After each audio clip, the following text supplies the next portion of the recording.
Hello everybody and welcome to a new video. It has been a little while, I do apologise for that, but we are back today with a video that should have come out a while ago, but it is my annual humiliation on this channel. Today we are going to be reacting to the League One predictions that I made at the start of the season before a ball was kicked, I think a week before the season started.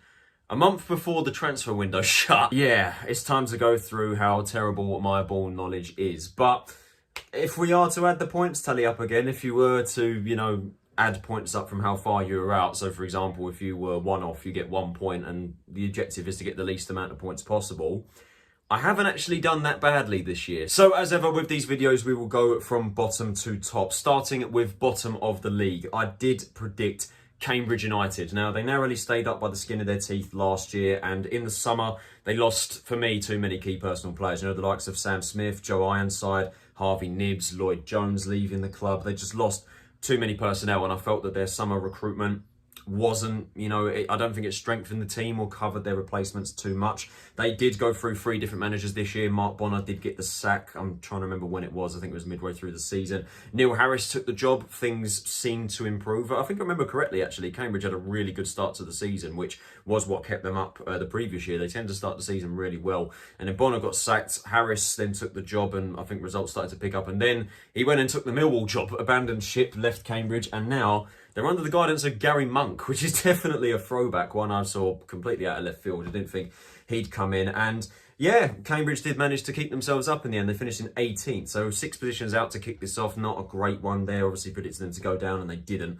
A pretty good season for Ghazan Ahadme, who was one of the players I did critique when they signed in the summer. I didn't feel that he would be able to replace the goals that Smith and Ironside had provided the last couple of seasons, because he'd had spells in League One before but hadn't really hit the ground running. And he scored 12 goals, to be fair to him. And the same with Fajiri Kenabiri, he bagged 9 goals in the end. 23rd, I predicted Cheltenham Town. Now for me, I think this was an obvious prediction for me. It was a prediction I felt I was always going to make, and it was down to one key factor, and you know exactly what that's going to be. The loss of Alfie May. We've seen in past seasons with League One clubs, when they lose star players, particularly their top goal scorers, who, I don't want to disrespect Cheltenham, but I do think that May was a massive factor in them finishing mid-table the last couple of seasons. If you take a look at his goal tally and their goals that they scored across the season, you will see that Cheltenham are already a low-scoring team enough as it is. And when you take a massive part of their team like that in May out of their squad, they're going to struggle. And we saw it with Bristol Rovers when they lost Clark Harris, and I could see it happening with Cheltenham. And yeah, that was exactly the case. They went the first 11 games of the season without scoring a goal, breaking a Football League record, if I'm not mistaken. They brought in Darryl Clark. Obviously, Wade Elliott got the sack because of that. Darryl Clark come in, who I felt was really impressive under Cheltenham. I think he did a really, really good job.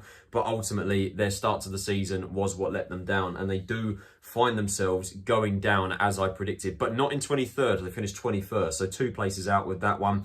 It was very close. They really did put up a really good fight under Clark. And it was actually on the final day that they got relegated in rather heartbreaking circumstances, conceding in the last kick of the game, effectively, against Stevenage, and their relegation rivals, who we'll get into later, got beat on the final day. 22nd, I went with Northampton Town. Now, this seems to be a very obvious prediction every single season. It is the easy prediction to make, really, the cop-out prediction to predict a newly promoted side to go straight back down. And for me, it was going to be Northampton. I felt that, traditionally, Northampton haven't done well at this level. They tend to go down at the first time of asking or suffer second season syndrome. And I'll just get straight into it with the Cobblers. They did not look like going down at all season. They finished in 14th, 8 positions out with that one. John Brady is a manager I really do rate. He's done an excellent job with the Cobblers the last few seasons. I felt they did recruit quite well in the summer, to be fair, with the players they'd signed. They signed a few players back. One of those signings being Mark Leonard, who was outstanding across the season.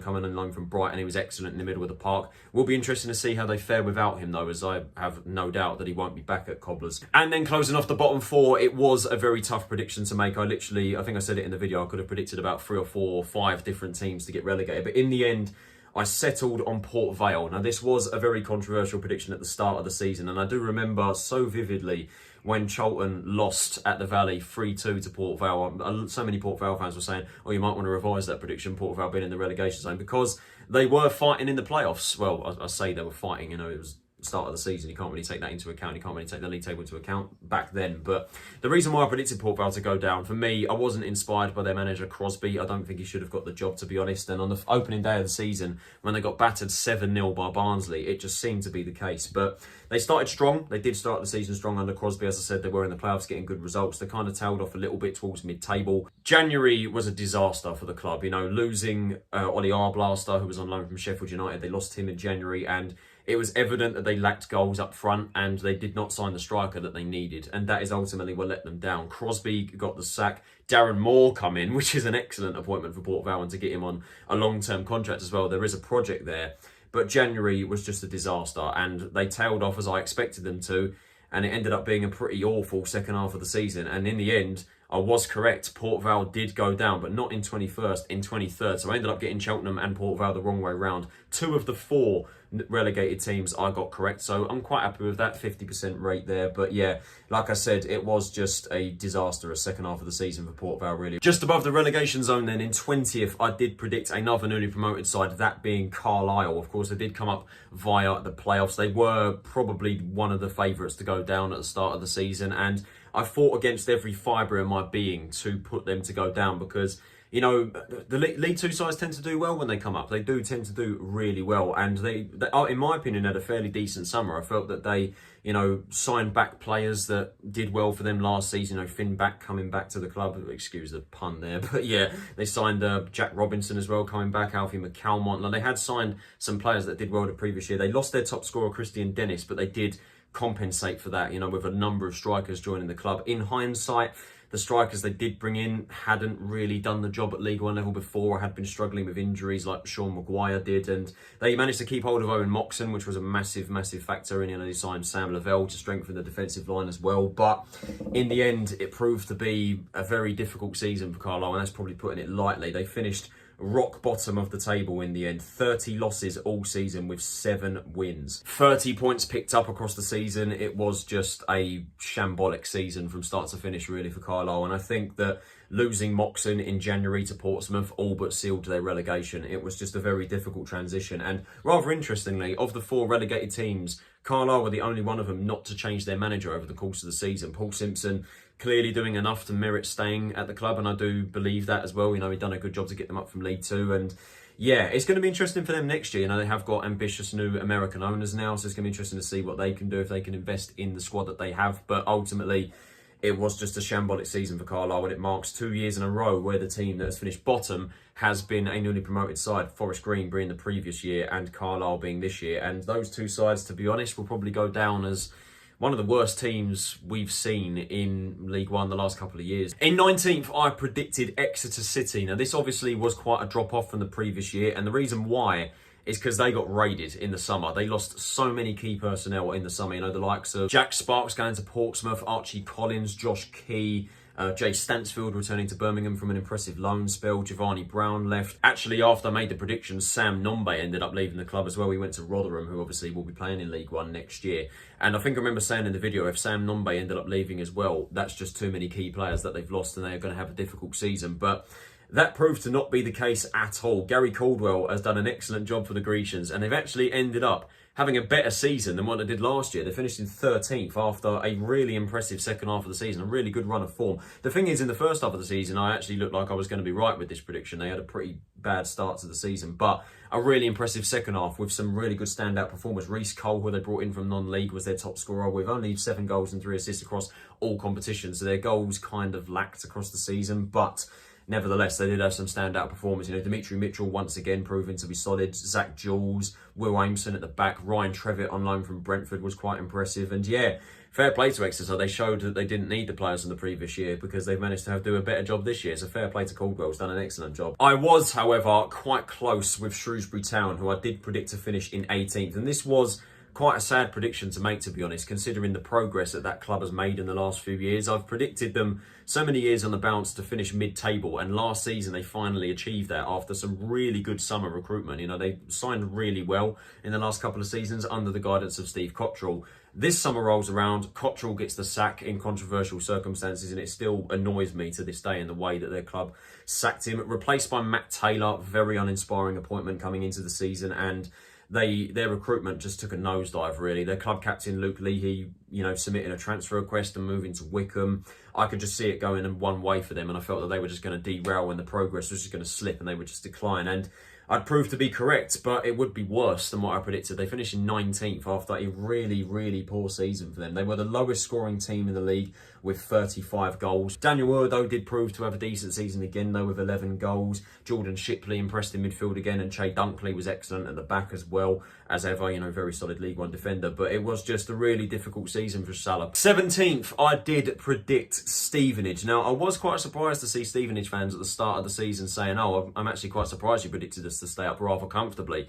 For me, there was no doubt in my mind that they were going to stay up rather comfortably. Steve Evans, whether you love him or hate him, you know what kind of job he's going to do at League One level. And their recruitment was excellent. And it wasn't just their recruitment, it was the fact that they were able to keep hold of their key players that got them promoted last season. The likes of Jamie Reid, Jordan Roberts, Terence Van Kooten, Luther James Wilding, Carl Piergianni at the back. Yes, they did lose, his name was Norris, their striker, I think his name was. They lost him, who scored a decent amount of goals in League Two. But like I said, their recruitment was really good. The amount of League One experience they signed, Dan Butler, they managed to keep hold of Jake Forster-Caskey. The three Thompsons they had, Nathan, Louis, and Ben. I think is they were cool. I know they had three Thompsons across the season, but they did do really well. They had signed really strongly, and I don't think many people expected them to do as well as they did. They did keep themselves up, but they finished 9th. They finished in the top half of the table, which is an absolutely unbelievable season for Stevenage. Jamie Reid, excellent season for him with 21 goals. And as I said, the likes of Roberts, Carl Piergianni was excellent at the back this season. Dan Butler was solid as well at the back. The Thompsons, Van Kooten, James Wilding, they had really, really solid seasons. But it's going to be very interesting to see how they do now without Evans, who obviously did leave the club come the end of the season, or just before the end of the season, taking the Rotherham job. It just shows there's absolutely no loyalty in football whatsoever. And it's going to be interesting to see how they do fare, because with the key players that they do have, if they are to lose them, it could be a difficult season for Stevenage next year. And then in 16th place, we do come to Wigan Athletic, who I do think, to be honest, were the hardest team to predict going into this season, considering that they did start the season on -8 points. And I do feel so bad for Latics fans, honestly, what they've had to go through the past few years of previous ownerships and having to start their first spell in League One over the last couple of years with negative points. And it was very interesting to see, people's predictions of Wigan. Let's be honest, Wigan do have a very solid team that would be good enough, to mount, in my opinion, a playoff push at least. It's just obviously making up the -8 points was going to be difficult, but I felt that the bottom half of the table especially was weaker this season, and that certainly proved to be the case, as they did manage to make up the -8 points and some, as they did finish in the top half of the table, finishing in 12th, which is an incredible achievement, all things considering. Sean Maloney has done an excellent job. And they've had to overcome a number of difficulties over the course of the season, not just the -8 points, but also losing the likes of Charlie Wyke and Callum Lang over the course of the season. Stephen Humphreys, who finished with 10 goals this season, I believe was their top scorer, will be leaving the club in the summer, so they've got that to deal with. But ultimately, they do have, in my opinion, a strong squad. I think if it wasn't for the -8 points, they would have finished 10th, I think, in the end, which is probably a fair reflection of the team that they have. So the fact that they did that with -8 points is impressive enough as it is. And like I said, the players that they have, Fiello Asgard had a really sort of redemption season this year, did really well. Josh McGuinness, Marshall Goddo was excellent. He's certainly a player that I want to keep an eye on in the future. He tore rings around Charlton this season. And then in 15th place, I did go with the fourth and final newly promoted team, the team that I felt coming up from League Two was going to perform the best, that being Leyton Orient. Now, they did overcome their difficulties in the summer, losing their top scorer, Paul Smith, they're arguably their best player, their goalkeeper, Lawrence Vigouroux, heading to Burnley. Getting straight into it, Richie Wellings, again, doing a fantastic job at that club, and they managed to get themselves to finish 11th. They finished in the top half of the table, nowhere near relegation, nowhere near finishing, well, I was about to say nowhere near finishing mid-table. That's probably where they were for most of the season. But it's very impressive, the job that they've done to keep themselves in that position. And it's going to be very interesting to see if they can maybe push on from that, or if they can replicate their mid-table finish. They had a very impressive season, 65 points. In 14th place, I predicted Burton Albion. Now, yeah, I think this was a very interesting prediction to make at the start of the season, because the thing is with Burton, they have struggled in League One the past few seasons. They find themselves in a relegation dogfight every year. They use the January window really, really well, and they managed to shoot themselves up the table. This summer, I do actually think Burton had one of the most underrated transfer windows on paper anyway, because I felt that they did recruit really strongly. You know, Cole Stockton coming in, who we know what he could do from his time at Morecambe. Josh Gordon had an excellent season from Barrow the previous year. Mason Bennett, I felt, was an underrated signing coming in from Millwall. Keeping Dejosh Ilaja. Dino Manria did an excellent job, you know, in the second half of the season. As I said, you know, they looked like they were, you know, mired in a relegation battle, and then he managed to shoot them up the table again after an impressive January window. This season, that proved to not be the case at all. You know, Manria got the sack, proved to be a very, very disappointing spell for him. January didn't save them, and this season I think was definitely a wake-up call for the Brewers in the sense that they can't be safe now, even with an impressive January window. And the thing is, they could very easily have gone down. They did manage to survive on the final day just about in 20th place, and they were the team that could have gone down and probably should have gone down on the final day after getting battered by Fleetwood on the final day, losing 3-0 in Cheltenham. If it wasn't for Stevenage scoring late on, the Brewers would have gone down. So they, for me, will be the odds-on favourite to go down next season if they don't sort themselves out. You know, the summer window proved to be very disappointing. Their players didn't really hit the ground running. They didn't strengthen the team in January, really, when I felt they needed to. And it was just a very difficult season from start to finish. And then rounding off the bottom half of the table, in 13th place, I did predict Bristol Rovers. Now, they were coming off the back of a rather inconsistent season last year, finishing in 17th, probably nowhere near where they wanted to be. I know Gas fans, you know, they want to be pushing up the table to finish in the top half of the table at least, or even make a challenge for the playoffs. And, you know, this season again just proved to be another inconsistent season. They ended up finishing better than last year, but in 15th. Again, another inconsistent season, a very difficult year for them, finishing probably nowhere near where they want to be. They lost Aaron Collins in January, which was obviously a massive hole to fill.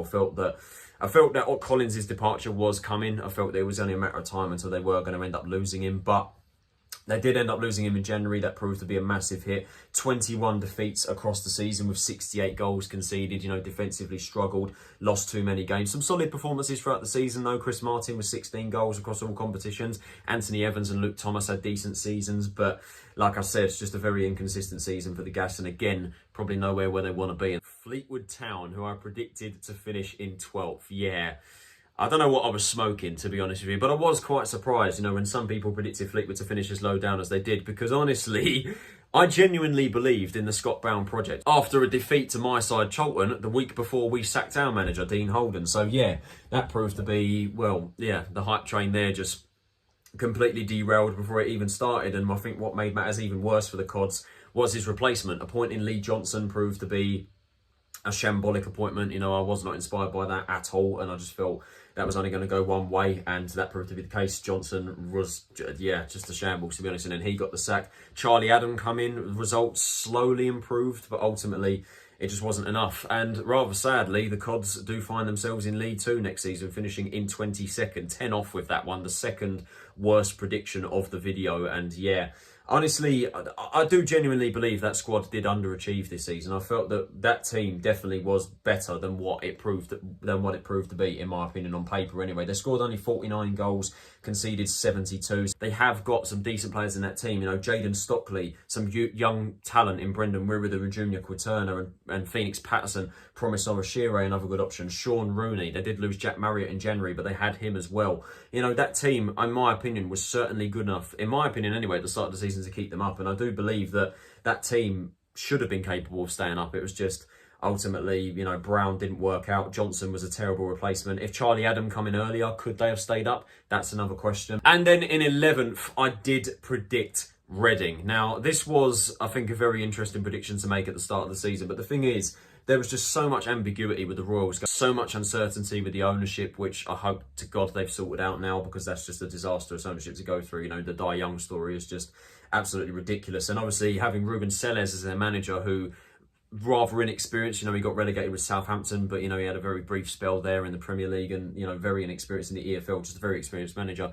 in general. When I made the video, they had a transfer embargo lifted, you know, and they signed the likes of Sam Smith and Harvey Nibbs from Cambridge, Charlie Savage on a permanent basis, Lewis Wing in midfield, one of the best midfielders in League One in recent years. And then shortly after that video, the transfer embargo was back on, you know, after the poor ownership. They were deducted 6 points across the season, which wasn't taken into account when I made the video.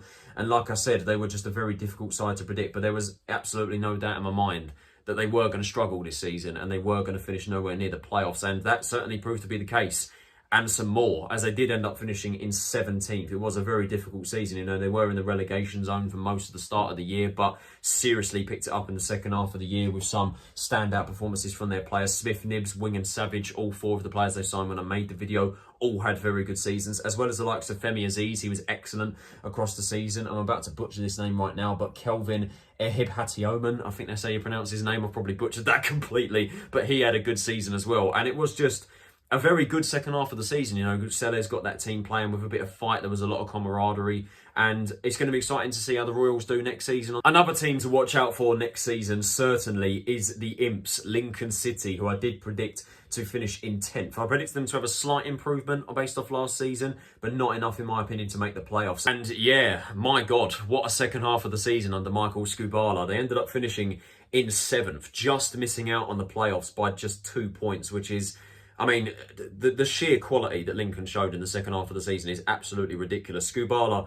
has done an excellent job for that club, and yeah, some real standout talent that season. Joe Taylor had a great impact on loan from Luton in the second half of the season. Danny Mandroiu, great season. Rico Hackett as well, coming in from Pompey. Lasse Sorensen, Paudi O'Connor at the back, Ethan O'Horan. It was just an incredible second half of the season under Skubala, and they are going to be a very interesting team to watch next season. 9th place, I did predict Wycombe Wanderers. Of course, their first full season without Gareth Ainsworth, who's done such a good job over the last couple of seasons with the Chairboys. Matt Bloomfield coming in as manager. I don't think I was too convinced with him going into the season, and to be honest, I'm still not massively sold on him now as the man to kind of lead them forward back into a promotion hunt towards the Championship. They have quite an aging team as well going into the season, and well, they still do now. But yeah, get cut into the chase. I was actually quite close to this one. They did end up finishing in 10th in the end, so not far off at all, so I'm happy with that one. But yeah, just kind of just a solid enough season in League One to kind of keep them afloat, really. You know, I think, to be fair, they had a really poor start to the season. You know, it looked like they were, you know, kind of, well, I don't think there was no doubt in my mind they were not going to go down. You know, I didn't think they'd get relegated, but yeah, it was just a disappointing start to the season, and obviously they managed to pick it up in the second half, and they finished more towards the playoffs than relegation, but still we're nowhere near either of those really. Luke Leahy having another excellent season in League One. He is just the best attacking fullback in the league in my opinion. 11 goals and 7 assists across the season. Gareth McCleary again proving with his age that he can still do it, but ultimately it was just a difficult season for the Chairboys. They lacked that consistent goal scorer in my opinion, which I think is what's letting them down, and like I said, they do have a rather aging team. In 8th place, I did predict Oxford United, which obviously was quite the dramatic increase from the previous year. They finished 19th last year, an absolutely shambolic season for them. I can't believe they had that bad of a season with the team that they had. Liam Manning coming in initially, I think in the second half of last season. I don't think I was too sold on him going into it, despite him doing a good job at MK Dons in the season. They made the playoffs anyway. But yeah, they did recruit really strongly in the summer. Some really solid additions to the squad, particularly Ruben Rodriguez coming in from Notts County, who had a sensational season this year. Manning, of course, left the club, I believe, to take the Bristol City job. Correct me if I'm wrong there. I think that's the job he took. And he was replaced by Des Buckingham, who, of course, a City Group manager. He previously done a fantastic job at Mumbai City in India. I still remember Charlton fans when we sacked Holden, people saying, oh yeah, I don't want Buckingham, because he was linked with us. And people were like, oh yeah, I don't want Buckingham. And I was just sat there just like, he's a City Group manager for a reason. He's a young and up-and-coming coach. He goes to Oxford, and I was just like, watch him perform miracles. And yeah, he certainly did do that. Oxford ended up finishing in 5th in the playoffs, and they do find themselves in the Championship for next season after winning the playoff final. Absolutely fantastic achievement for Oxford. You know, their first time in the Championship in God knows how long. I can't remember. I remember seeing, it's been such a long time since they've been in the Championship, and it is just a wonderful story. You know, Buckingham being, I think, coming from Oxford, I think, and being a fan of the club, I think, something like that, and now coming back to managing Oxford and getting them promoted. It is just an absolutely outstanding story, and I think, to be honest, a long time coming, considering the team and the players that they have. You know, Cameron Brannigan, the fact they've been able to keep hold of him for so long, and to have the season that he's had this year, you know, 13 goals and 11 assists across all competitions. Mark Harris, excellent season as well up front with 16 goals, 4 assists. Rodriguez, as I mentioned, had a great year. Billy Bowden, Tyler Goodrinham, very good season for Oxford this year, and a very strong second half of the season for sure to get them into the playoffs, because I think they were outside it going into it, or no, I don't think they were. I think they was in it. Well, they had been outside it, I think, for most of the season before eventually pushing themselves up into it, and getting them 5th on the final day and then winning the playoff final is just absolutely outstanding. And then in 7th, just missing out on the playoffs, I did go with the rather bold call of Peterborough United, who obviously did miss out on the playoff final last year. I think they lost to Sheffield Wednesday last season in rather dramatic circumstances. I think the reason why I predicted Posh to miss out was the key players that they'd lost in the summer. You know, Jack Taylor left the club. It looked likely that Jonson Clarke-Harris was going to leave. He didn't end up leaving in the end, but I felt that, you know, there was sort of... I think it was sort of known that Clarke-Harris wasn't going to have as much of an impact on the team this season, and I felt that they were going to struggle to do that, and I felt that their recruitment, in my eyes, wasn't as strong enough compared to the teams above them. But we all know how well Dara McAntony is running that club. You know, Peterborough is one of the best run clubs in the league, and best run clubs in the country, in my opinion, to be honest. The way that they do recruit players and they sell them for massive fees, as they did with Taylor. And yeah, it was just another solid season really for Posh. They finished inside the playoffs again, finishing in 4th place, so I got that one wrong. But once again, they did miss out on the playoff final, losing to the eventual winners Oxford. Mason Clark once again proving his worth at this level. Although, again, going to be very interesting to see how they will fare without him next season. And Clarke-Harris as well. Clarke-Harris is gone next season, but both of them had decent seasons. Joel Randall had a great season as well. Harrison Burrows, excellent at the back and in the attacking third as well. Ronnie Edwards, Josh Knight, Ricky J. Jones, Hector Cipriano. Of course, they did pick up some silverware over the course of the season. They did win at the Bristol Street Motors Trophy, so congratulations to them with that. But yeah, made the playoffs, some solid standout performers this year, but with their two major attacking outlets leaving in Mason Clark and Clarke-Harris, and with a number of their players I've no doubt are going to be receiving interest, it's going to be interesting to see if they can keep up that transfer strategy. For the first time in 2 years, we finally have a correct bang-on prediction on this channel. 6th place, Barnsley. Got that spot on at the first prediction, as I said, in 2 years that I've got bang on. And unfortunately, it is the only prediction I've got correct in this video. But a very happy prediction nonetheless to predict Barnsley to finish in this position. And I felt there was a lot of ambiguity going into this season with the Tykes. You know, they lost out Michael Duff in the summer, replaced by Neil Collins, who was a very inexperienced manager, you know, coming in from, I think, the 2nd tier in America. So that's a lot of EFL experience. And they smashed Port Vale on the opening day 7-0.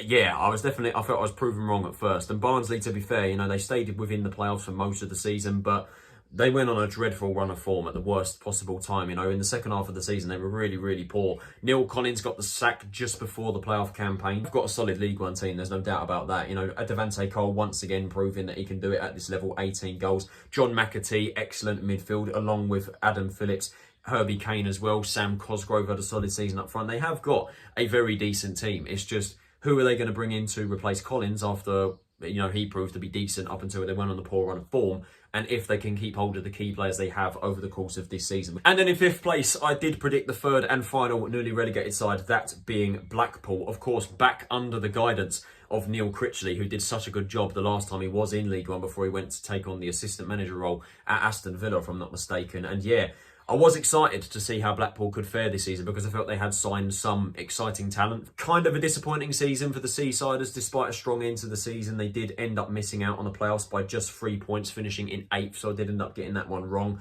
But yeah, I felt there were some standout performances for the Seasiders this year. Rhodes, as I mentioned, proved that he still can do it with 15 goals. Karamoko Dembele was excellent this season as well, had a really, really solid impact, and it's going to be interesting to see if he will stay at the club next season. But yeah, bit of a disappointing campaign for Blackpool. I felt they probably would have hoped to have finished in the playoffs, but that proved to not be the case. Okay, yeah, let's get into it. Let's just not waste any time dilly-dallying with this one. 4th place, my club, on that wall there, Charlton Athletic. The worst prediction of this video. 16th we finished in the end, and yeah, that Nepenthes meme is still playing over and over in my head even now. The thing is, this will be the worst prediction for pretty much everybody, I think, in their League One predictions, and from what I've seen, because I don't think anybody expected us to be this bad this season. Everybody had us, you know, in the playoffs. Some even had us in the top 2. You know, some genuinely believed, or everyone, I think, believed, including myself, thought we were going to have a really good season this season. And the thing is, if you looked on paper, you wouldn't put it past making that prediction, you know, because in the summer, initially, it seemed, we had a really solid window, one of the best summer windows we've had in a long time, signing League One experienced players. And even in January, it looked like that we did really strengthen the team with some solid League One players that have got out of this league. You know, the likes of Alfie May, Panush Kamara, Harry Isted coming in, you know, having an excellent spell at Barnsley. And then in January, Macaulay Gillespie, Romani Edmonds-Green, Freddie Ladapo.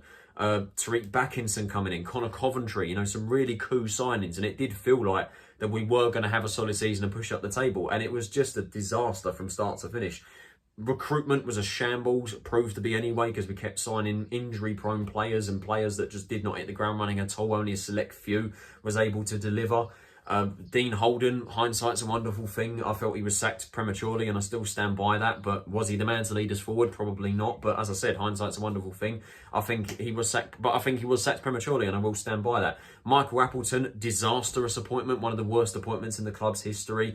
Dreadful run of form under him, and then we let him have the January window, and then he walks after the defeat to Northampton. Nathan Jones comes in too little, too late. There are promising signs under him, but drawing 10 games in a 14-game unbeaten run is nothing to be proud of, in my opinion. And I think next season is going to be massive uncertainty, because I think there is a huge rebuild at hand. We have got some really good players on paper and on the pitch as well. Alfie May, once again, 3 seasons in a row with 20 plus goals.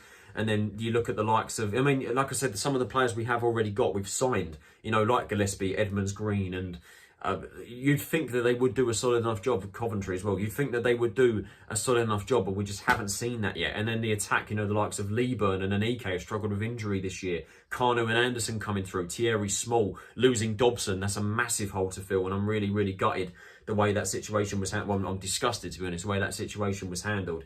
It's just been a absolute... mind-bogglingly, I can't even speak, mind-bogglingly poor season for the Addicts this year. 16th place. I don't think anyone expected us to be as bad as we were this season. Hard reset in the summer, massive rebuild at hand. We need to sign some quality League One players, and players that are going to stay fit and are going to be able to perform, because this season, I just want to put it in the past. I want to put the last 3 seasons, even 4 seasons, in the past. And under Jones, who is one of the best managers in this league, and like I said, the promising signs are there.